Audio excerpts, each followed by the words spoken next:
Olá, tudo bem? Deixa eu colocar esse conteúdo extra para você que está ligado nos nossos canais, nas nossas redes sociais, YouTube, Facebook, né? O Recife, região metropolitana, todos esses municípios viveram momentos dramáticos nas últimas 48 horas por conta das chuvas. Queria deixar claro para vocês que eu já me cansei da conversa, né? Não que não tenha sentido, não estou falando que não tem sentido, mas todo ano eu ouço essa conversa há uns 20, aí você fala assim, você poderia dizer 22 anos, Ganu? Sim, não, vamos falar 20, para não dizer que existe um partido apenas há 22 anos no poder no estado de Pernambuco, em diversos municípios e na esfera estadual. Vamos falar assim, não quero ofender ninguém,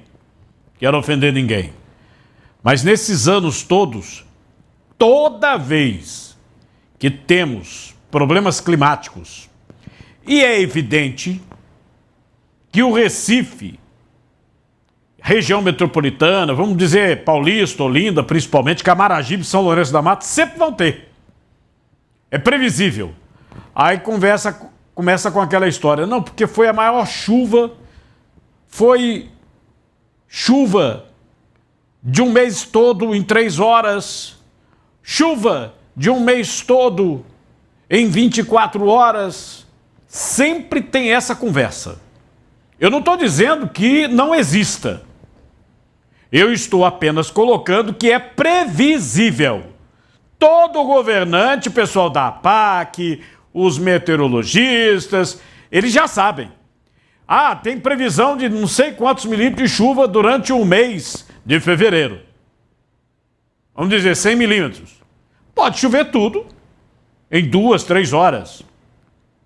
E aí aconteceu. E de novo, outra vez, nós demonstramos em todos os setores de governo, seja governo estadual, né? Podemos até falar governo federal também, porque tivemos muitos problemas nas BRs. BR-232, BR-101. Né? Governo estadual, federal, governo estadual. Bom, o governo estadual está aí, a obra da PE15. Está muito claro que vocês não pensaram na obra da PE15 dos alagamentos da cidade de Tabajara. Está muito claro. Vocês não fizeram nada e continuam sem fazer nada. Ah, vou reformular pela o quê? Acho que tem, nesses últimos 25 anos aqui do nosso novo século, a reforma na PE15 já aconteceu o quê? 4 vezes? 4 vezes, porque teve a reforma da PE15 quando aconteceu a Copa do Mundo, 2013, 2014, aí logo depois teve que fazer de novo, porque não acabaram, fizeram errado.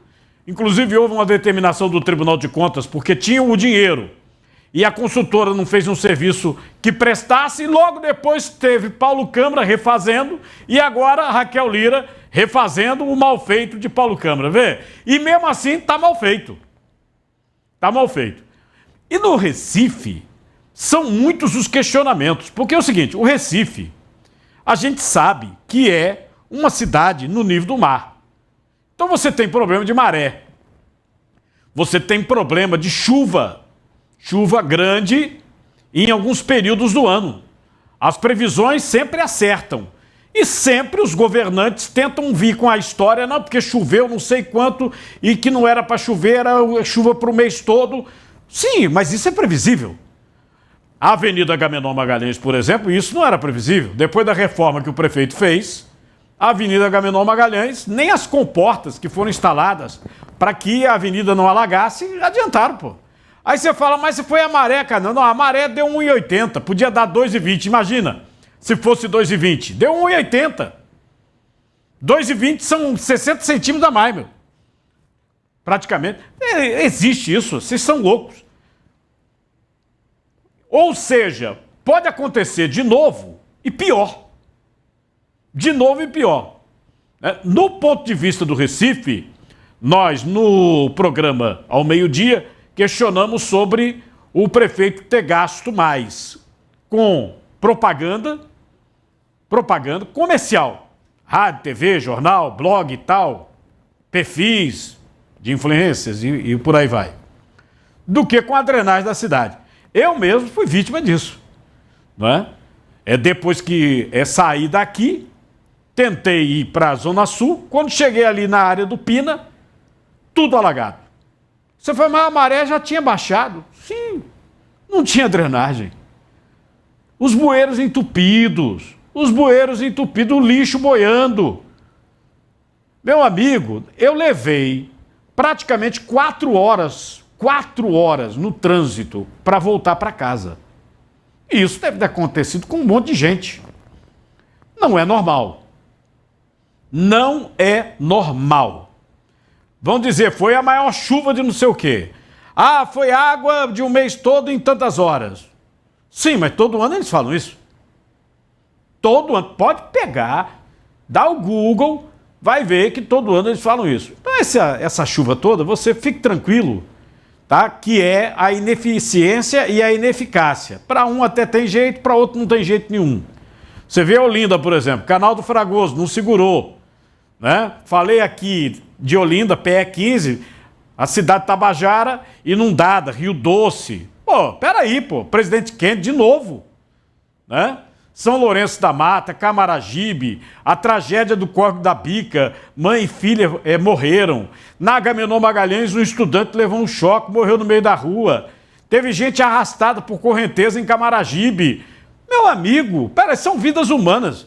Vocês, vamos pro TikTok, tá? Se você quer, tá, é o que eu digo. Tá gostando? Beleza, hein? Tudo certo. O ativismo do Supremo Tribunal Federal em números.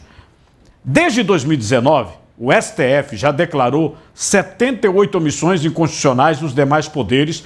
Para se ter só uma ideia, entre 1990 e 2018, foram só 62 intervenções. Isso aqui faz parte de um compêndio, uma publicação do jornal Estado de São Paulo, que colocou inclusive online. Por isso que eu estou colocando para vocês aqui, você ver, né, a conversa, que é só conversa, de que o Supremo Tribunal Federal não está se metendo em coisa que não é dele. Supremo é juiz, é para cumprir lei, para fazer cumprir lei, a Constituição. Inclusive, segundo o jornal, isso representa uma média de 13 declarações por ano, praticamente uma por mês. Um número que revela a disposição da Corte em se envolver em questões políticas que em outros tempos seriam decididas pelo Poder Legislativo, pelos deputados e senadores. Olha, diz aqui o jornal, não se trata de questionar a possibilidade do Supremo agir diante de omissões. Essa é uma atribuição, inclusive, prevista na Constituição. Mas a questão central é a medida dessa atuação. Como um remédio, a diferença entre saúde democrática e a doença institucional está na dose. O STF já teve mais equilíbrio. Um exemplo, a decisão de 2007 sobre o direito de greve no funcionalismo público. Na ocasião, a Corte estabeleceu regras provisórias, mas deixou claro que cabia ao Congresso legislar sobre o assunto. Hoje, o STF tem ido além, passando a legislar sobre temas como criminalização da homofobia. Imagina, não tem no Código Penal, não tem na Constituição. É uma lei inventada. Demarcação de terras indígenas, a questão da regulamentação das redes sociais. A lei, o marco da internet, que é a lei da internet do Brasil, que regulamenta a rede social. É uma lei que, para lei, é recente. É 2014, Uma legislação discutida com o senador, com o deputado, com a sociedade, aprovada, sancionada, inclusive pela presidente da República na época, Dilma Rousseff, que é do PT. Então o que tem de errado? Não, porque não pode deixar Bolsonaro. É isso? Errado é Bolsonaro. É medo de Bolsonaro. Pelo amor de Deus, com um negócio de medo de Bolsonaro, soltaram até bandido por aí, mano. Que história! Especialistas alertam para o risco do movimento.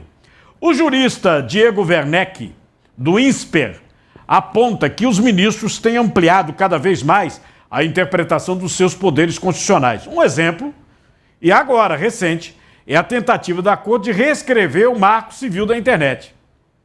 Imagina, se o Congresso ainda não fez alguma coisa além do Marco Civil, que é de 2014, é porque não tem consenso. E isso é uma decisão política.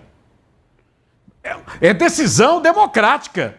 A política é democracia. E aí o Supremo precisa respeitar, pô. Goste ou não goste. O debate sobre limites de atuação do Supremo já está colocado. A pergunta que fica é a seguinte: o STF vai continuar avançando sobre as competências de outros poderes ou vai retomar o equilíbrio que já teve no passado? Essa é a pergunta. Lembro para vocês, de 2 em 2 anos nós temos o quê? Eleição. Ninguém vota em ministro do Supremo. O ministro do Supremo é escolhido pelo presidente da República da vez e sancionado, o ministro, pelo Senado Federal. Você não vota em ministro do Supremo. Então, o cargo não é político, é técnico. Ele tem que julgar, o ministro tem que julgar de acordo com a lei e não de acordo com sua ideologia ou com seu medo de que A ou B assuma o poder nesse país chamado Brasil. O que há? A sexta turma do Superior Tribunal de Justiça decidiu por unanimidade que não é cabível a apuração de injúria racial quando a vítima for uma pessoa branca e a ofensa tiver como causa exclusiva a cor da pele. É polêmico, viu? Tá aqui a decisão, ó. Isso é polêmico. Por quê? Você sabe que a nossa Constituição, ela garante a igualdade. Então, se você sofre uma discriminação porque você é branco, porque você é negro, porque você é oriental, porque você é índio, é discriminação.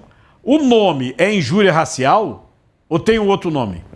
Porque o crime que foi colocado no Código de Processo Penal pelos parlamentares, sancionado pelo presidente na época, foi injúria racial e racismo.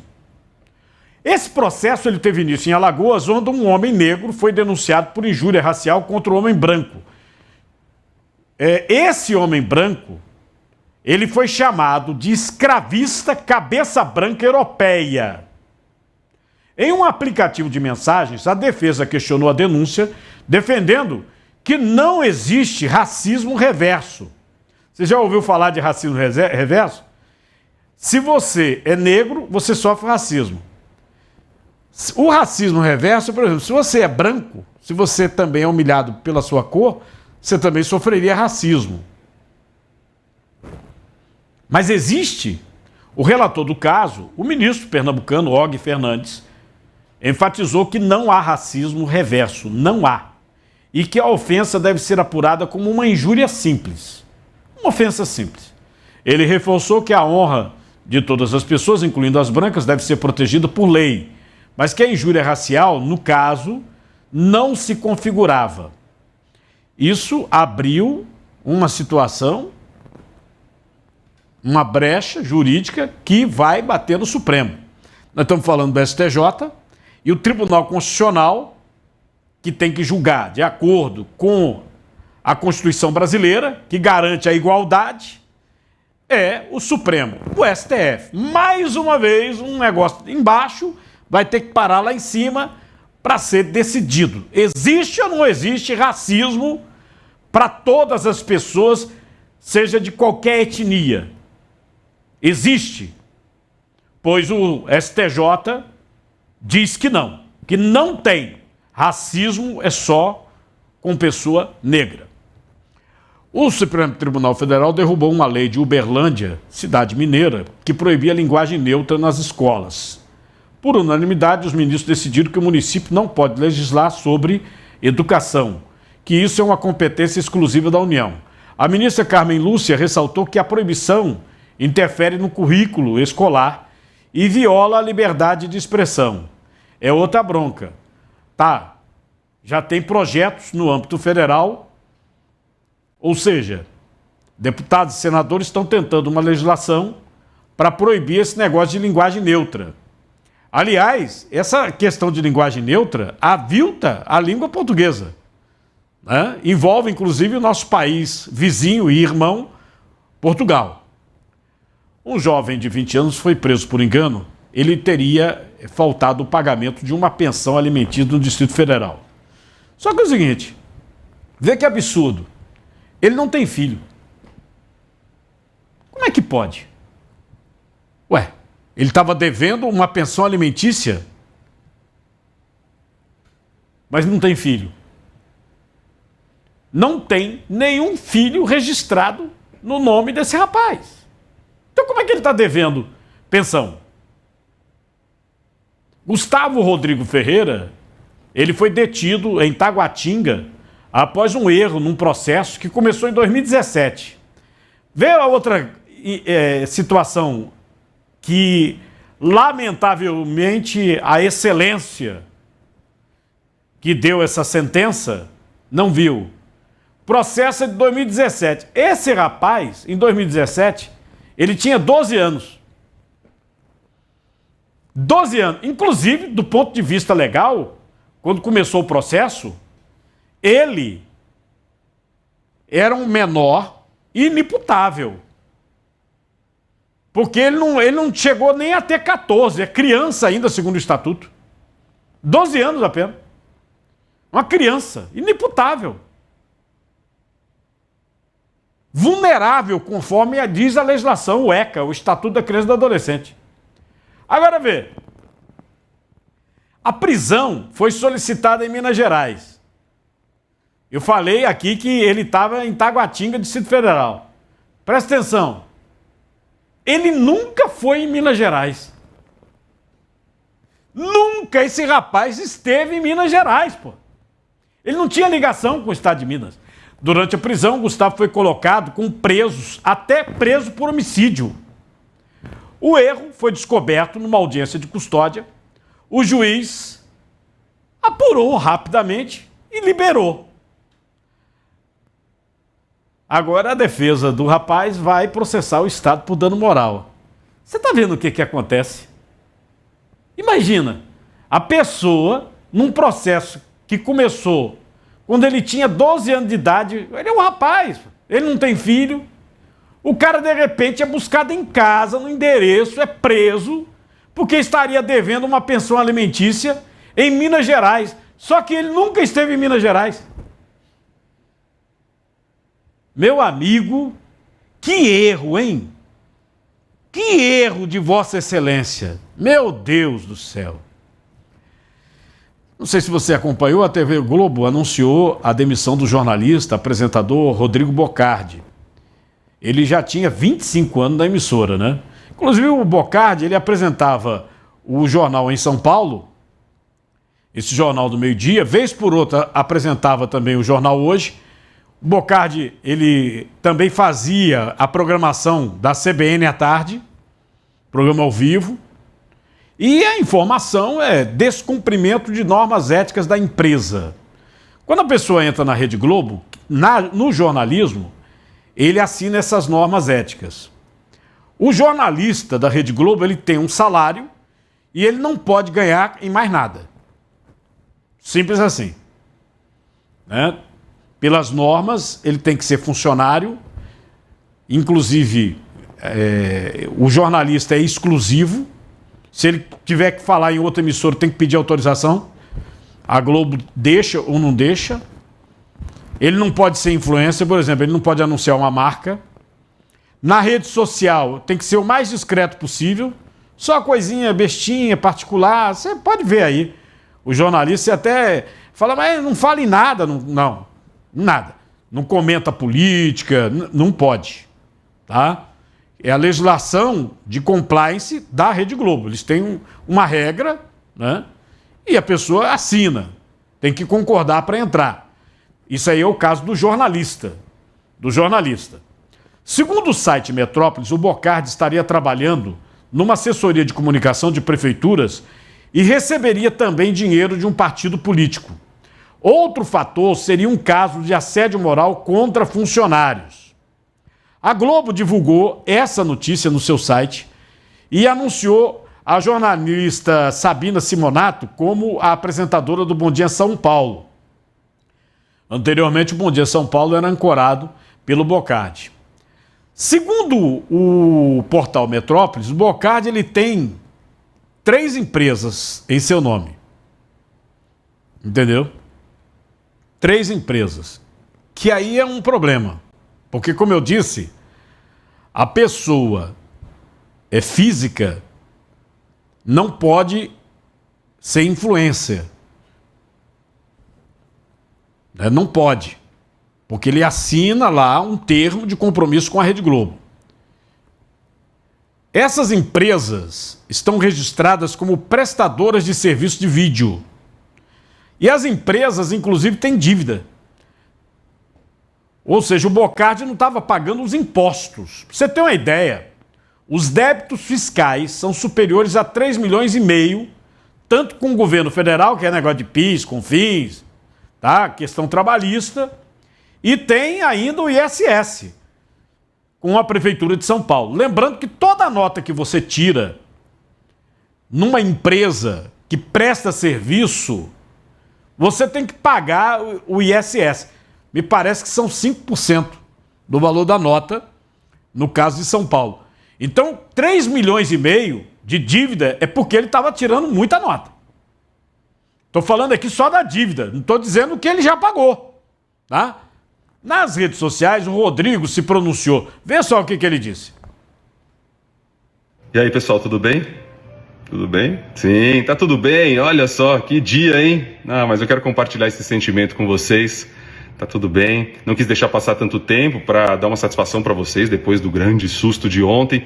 Vou fazer aqui um depoimento no improviso, da maneira que eu gosto, sem texto, sem nada, para agradecer a TV Globo, 25 anos, um quarto de século, quanto aprendizado, quanta oportunidade. A gente fez muita coisa. A gente chorou, a gente sorriu, a gente se divertiu, a gente ficou de mau humor, a gente fez tudo isso. E o principal, a gente conseguiu construir essa conexão, uma conexão crescente, forte, potente, né? De todos os dias, de interação, de respeito, de carinho comigo, que eu só agradeço, isso é especial. E de crítica, né? Também de cobrança, vocês também, e eu tentando ser a voz, né? A voz de todos ali, fazendo as críticas contundentes, muitas vezes não agradando a todos. Mas eu quero dizer para vocês que nesse período eu atuei da mesma forma, 25 anos, com os mesmos princípios, Então, é isso que deixa a minha consciência tranquila.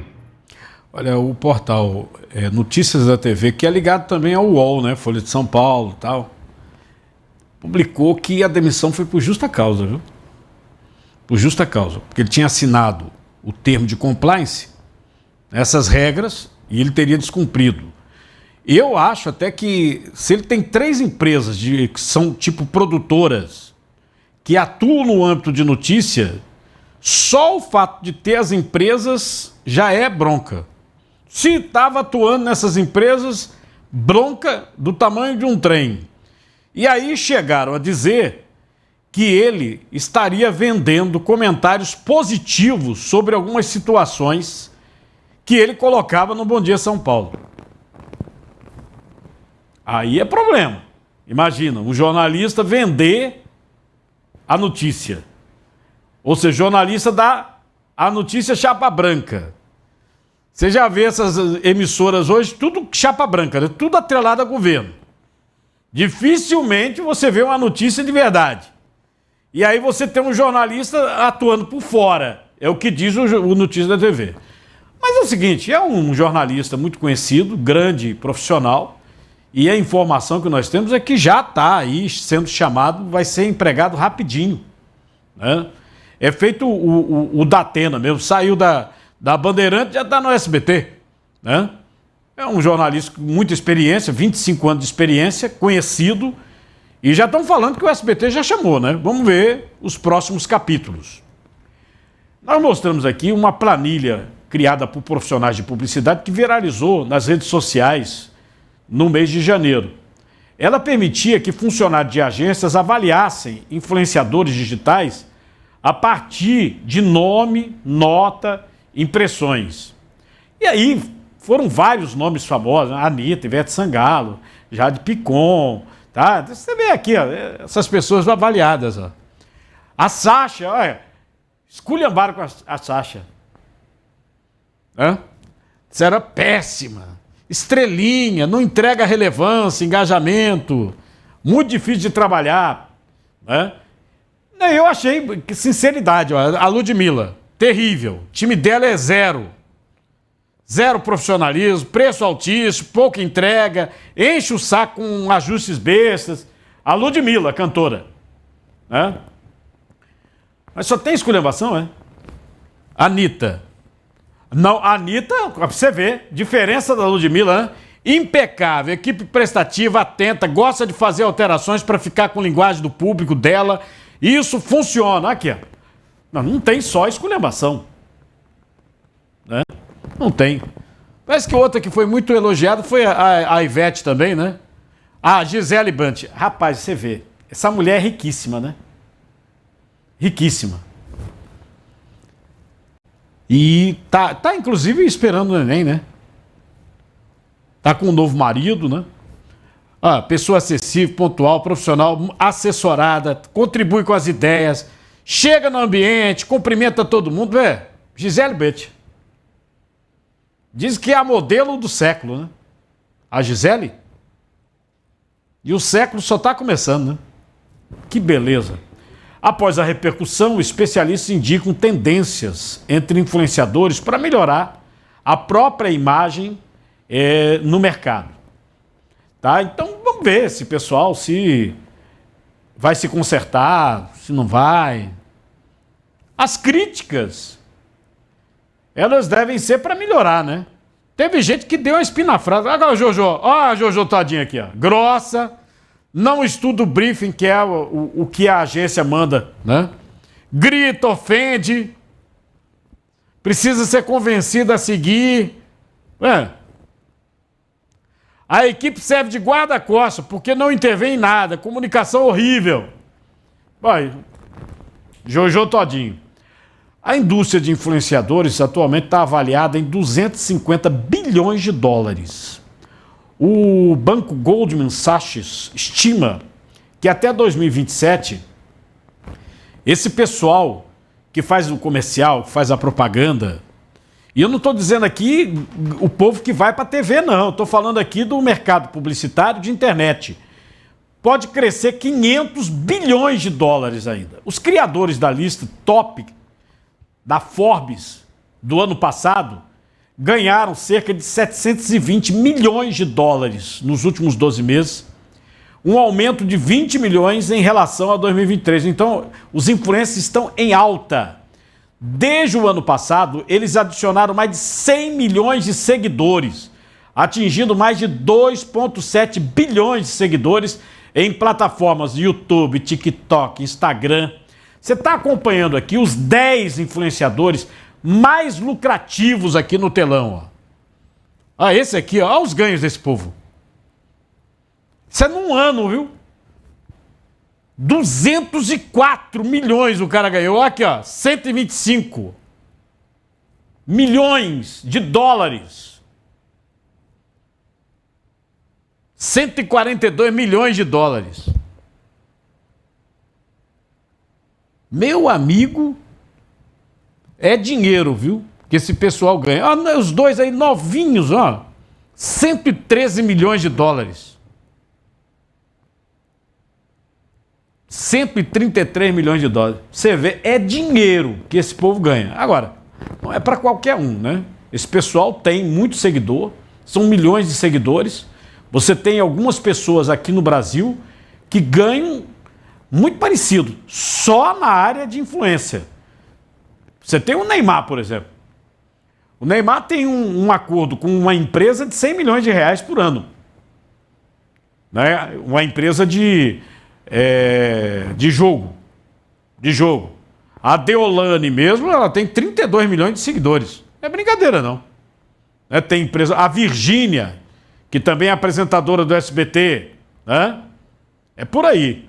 Esse povo ganha dinheiro, viu? Ganha dinheiro. O padre Marcelo Rossi, ele defendeu o também padre Fábio de Mello.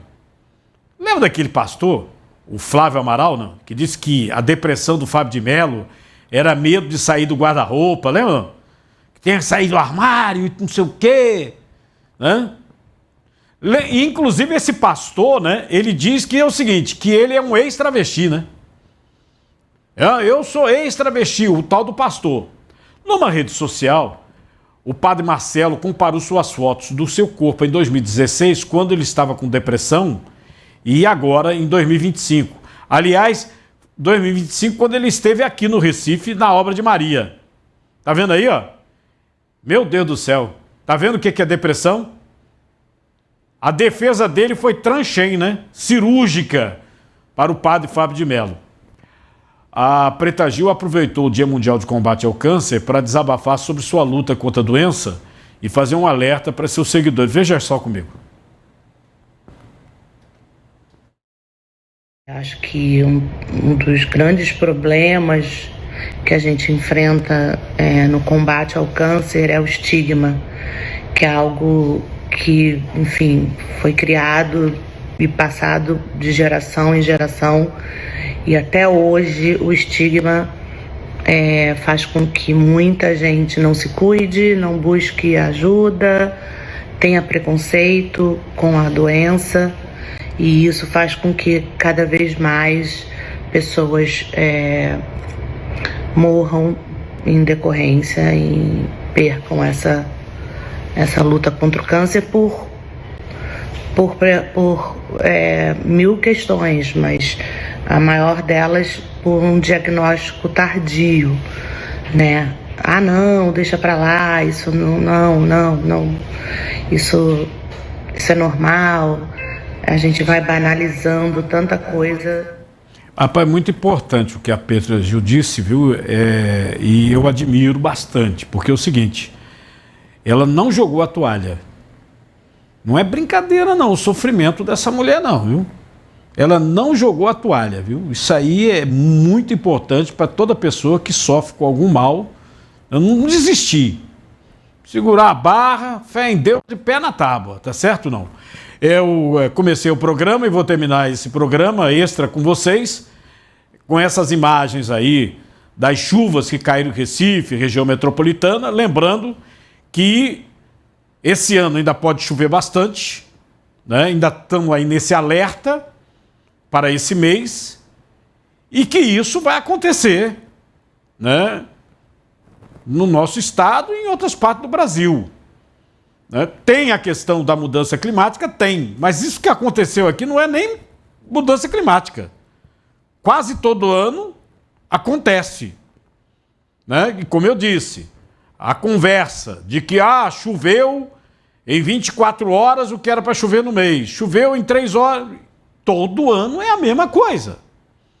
Lembro para vocês que nós já tivemos várias operações da Polícia Federal envolvendo esquema de combate à enchente. Inclusive uma dentro do Palácio do Campo das Princesas, né?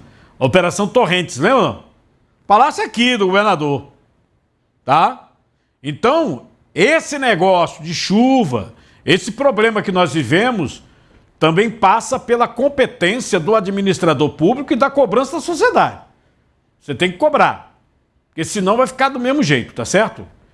Eu quero agradecer a você que está assistindo, viu? Não se esqueça de dar o like aí, dar confiança, ou se não gostou, dá o dislike. Deixe o seu comentário, sustento aí sobre os assuntos que nós colocamos, tá? Se inscreva no nosso canal do YouTube e nas nossas redes sociais. Muito grato.